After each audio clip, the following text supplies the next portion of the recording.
बनाया ताकि जो स्टूडेंट्स हैं उसकी जो अंडरस्टैंडिंग लेवल है उसको जो है वो बढ़ाया जा सके। मैट्रिक के अंदर आप जिस चीज़ को स्टडी करेंगे बायोलॉजी की सब्जेक्ट के अंदर, सबसे पहले टोटल इसके जो चैप्टर्स हैं वो 18 है, और हमारे पास जो इसका फर्स्ट चैप्टर है वो है गैसेस एक्सचेंज, गैसों का तबादला करना, वो हम इसके अंदर स्टडी करेंगे। ह्यूमंस के अंदर, पौधों के अंदर जो है वो गैसों का तबादला जो है वो हम देखेंगे। कैसे जो है वो कौन कौन से सिस्टम हैं जो इन्वॉल्व होते हैं गैसों के तबादले के लिए। और इसके अलावा हम देखेंगे कि अगर रिस्पायरेटरी डिसऑर्डर्स ह्यूमंस के अंदर पैदा हो जाते हैं तो फिर उनको कौन कौन से मसाइल का जो है वो सामना करना पड़ सकता है। उसके बाद हमारा जो नेक्स्ट चैप्टर होगा वो है हमारा होम्योस्टेसिस। होम्योस्टेसिस मतलब कि ऑर्गेनिज्म के अंदरूनी हालात को मेंटेन कैसे किया जाता है।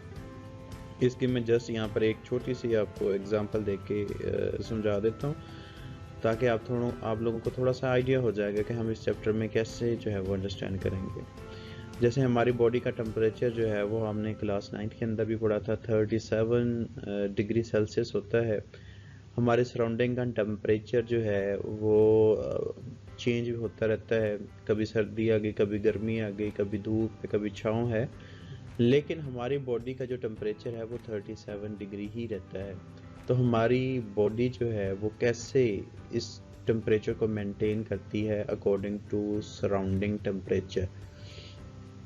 तो ये हम होम्योस्टेसिस के अंदर देखेंगे कि जानदार अपनी इंटरनल बॉडी कंडीशंस को इक्विलिब्रियम के ऊपर कैसे जो है वो मेंटेन करता है। पौधों के अंदर भी इसको स्टडी करेंगे, ह्यूमंस के अंदर भी इसको स्टडी करेंगे। उसके अलावा हम जो है वो यूरिनरी सिस्टम इन ह्यूमंस पढ़ेंगे। मींस के जो आपके पास यूरिन फॉर्मेशन के लिए जो किडनी इन्वॉल्व हैं उनका फंक्शनिंग पढ़ेंगे, कैसे यूरिन बनाते हैं।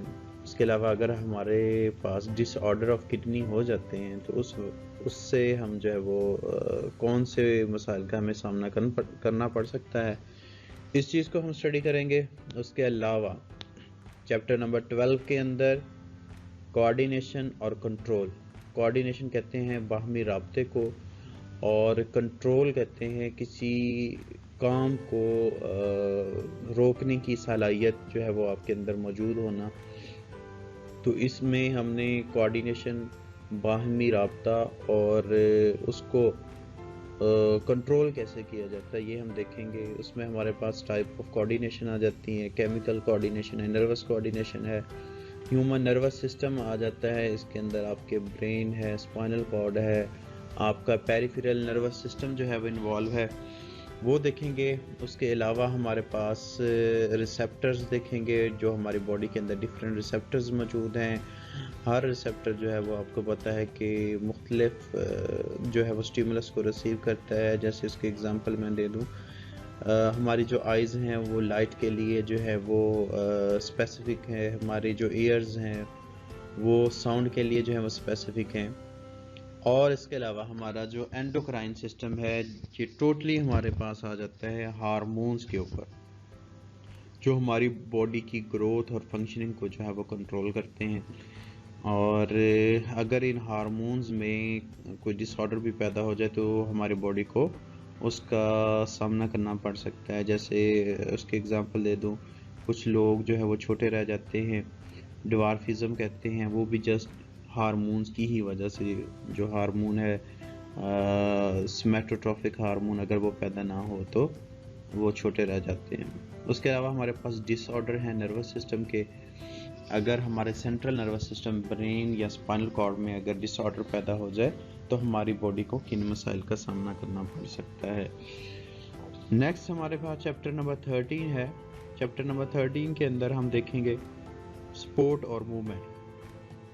स्पोर्ट और मूवमेंट, स्पोर्ट मतलब कि हमारी जो बॉडी है इसको किस चीज़ ने सहारा दिया हुआ है। डेफिनेटली स्केलेटन ही है, और उस स्केलेटन की ही मदद से हम जो है वो मूवमेंट जो है वो शो करते हैं। तो सबसे पहले हमारे पास ह्यूमन स्केलेटन के बारे में है, हमारा जो ढांचा है हड्डियों का और कार्टिलेज का बना हुआ है उसके बारे में स्टडी करेंगे। और उस ढांचे के अंदर जो स्केलेटन है उसके अंदर जो जॉइंट्स मौजूद हैं उन जॉइंट्स को स्टडी करेंगे, जिसको जोड़ कहते हैं, दो हड्डियों के दरमियान में मौजूद होते हैं, उसके बारे में इसको स्टडी करेंगे।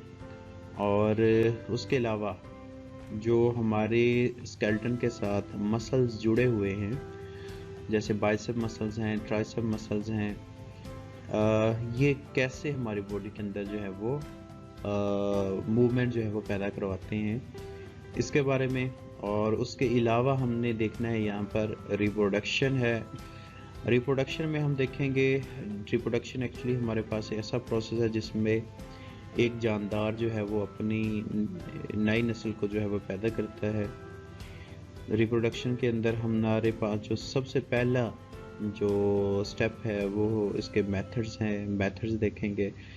सेक्सुअल रिप्रोडक्शन और एसेक्सुअल रिप्रोडक्शन देखेंगे प्लांट्स के अंदर, और एनिमल्स के अंदर जो है वो हमने इसको देखना है इंशाल्लाह।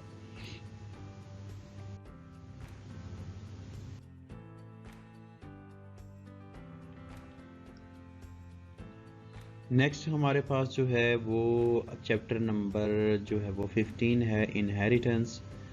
इनहेरिटेंस के अंदर हमने बच्चों ये देखना है कि विरासत, हमने क्लास 9th के अंदर भी इसको स्टडी किया था। इनहेरिटेंस क्या होता है? Inheritance mean transmission of characteristics from parents to offspring. अब वो कैरेक्टर जो ट्रांसफ़र होते हैं उसको हम इस चैप्टर के अंदर स्टडी कर लेंगे। इसमें सबसे पहले हमारे पास जीन्स के बारे में इंट्रोडक्शन है, उसका तारुफ है, उसको हमने देखना है। इसका इंट्रोडक्शन देखेंगे जीन्स का, और फिर उसके अलावा हमने क्रोमोसोम और जीन्स के बारे में, जो क्रोमोसोम हम यूकैरियोट सेल्स होते हैं उनके न्यूक्लियस के अंदर जो है वो मौजूद होते हैं क्रोमोसोम, और जो प्रोकैरियोट्स होते हैं उनके साइटोप्लाज्म में मौजूद होते हैं। उसके अलावा हमने मेंडल लॉ ऑफ इनहेरिटेंस को स्टडी करना है। जो मेंडल्स ने इनहेरिटेंस के कानून दिए थे, लॉ ऑफ सेग्रीगेशन और लॉ ऑफ इंडिपेंडेंट असॉर्टमेंट, उसको देखेंगे। और इसके अलावा हमने को डोमिनेंस और इनकम्प्लीट जो डोमिनेंस है वो इस चैप्टर के अंदर हमने स्टडी करना है इसको। नेक्स्ट हमारा जो चैप्टर है 16, इस चैप्टर के अंदर हमने स्टडी करना है मैन एंड हिज इन्वायरमेंट, इंसान और उसका माहौल। इसमें हम इकोलॉजी के लेवल पढ़ेंगे, और डिफरेंट लेवल हैं उसके इकोलॉजी के, जिसमें जानदार का बेजान माहौल के साथ जो रिलेशन है वो पढ़ेंगे। उसके अलावा हमने इसके अंदर देखना है फ्लो ऑफ एनर्जी, एनर्जी का फ्लो करना। जो हमारा बिगेस्ट सोर्स ऑफ एनर्जी है वो सन है, वहाँ से प्लांट्स के अंदर, प्लांट से फिर एनिमल्स के अंदर, ये सारे हमने इसके अंदर जो है वो देखते हैं। उसके बाद हमने सी नंबर के ऊपर जो है वो इकोसिस्टम बैलेंस और ह्यूमन इम्पैक्ट पढ़ना है, कि जो इकोसिस्टम है उसके ऊपर इंसानों की वजह से क्या असरात जो है वो मरतब हो रहे हैं वो देखेंगे। पोल्यूशन देखेंगे, आलूदगी जिसका पाकिस्तान को बहुत ज़्यादा सामना करना पड़ रहा है। अब रिसेंटली जो है वो हमने जो रिपोर्ट देखी है, हमारा जो सिटी लाहौर है उसमें पोल्यूशन की वजह से बहुत सारे मसाइल पैदा हो रहे हैं, और आई थिंक 3rd नंबर के ऊपर जो है वो रैंकिंग के अंदर है हमारा जो सिटी लाहौर है पोल्यूशन के अंदर। उसके अलावा हम अपनी नेचर को कंजर्व कैसे कर सकते हैं, नेचर को कंजर्व कैसे कर सकते हैं, अपनी नेचर को महफूज कैसे कर सकते हैं, और इसमें हम अपना रोल जो है वो क्या प्ले कर सकते हैं ताकि हमारी जो नेचर है उसको महफूज किया जा सके। चैप्टर नंबर 17 के अंदर हम बायोटेक्नोलॉजी के बारे में स्टडी करेंगे। बायोटेक्नोलॉजी एक हमारे पास जो एडवांस एक फील्ड है जिसमें हमारे पास मुख्तलिफ़ चीज़ों को जो है वो टेक्नोलॉजी की मदद से तैयार किया जाता है। इसकी एक एग्ज़ाम्पल मैं देना चाहूँगा यहाँ पर, जैसे इंसुलिन जो है वो बनाई जा रही है बैक्टीरिया से। उसके अलावा हमारे पास अगर प्लांट्स की देखें तो बहुत सारे हाइब्रिड्स प्लांट जो हैं वो हमारे पास तैयार किए जा रहे हैं, वो भी बायोटेक्नोलॉजी की मदद से है।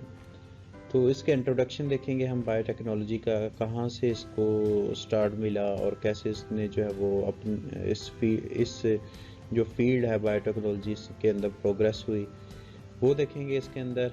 उसके अलावा हमने इसके अंदर फर्मेंटेशन देखना है, जेनेटिक इंजीनियरिंग देखेंगे और सिंगल सेल प्रोटीन का फ्यूचर क्या है वो स्टडी करेंगे। चैप्टर नंबर 18 के अंदर जो लास्ट चैप्टर है हमारा फार्माकोलॉजी, ये टोटली डिपेंडेंट है ड्रग्स के ऊपर बनाया गया है। मेडिसिनल ड्रग्स हैं उसके अंदर स्टडी करेंगे, एडिक्टिव ड्रग्स हैं और एंटीबायोटिक और वैक्सीन को जो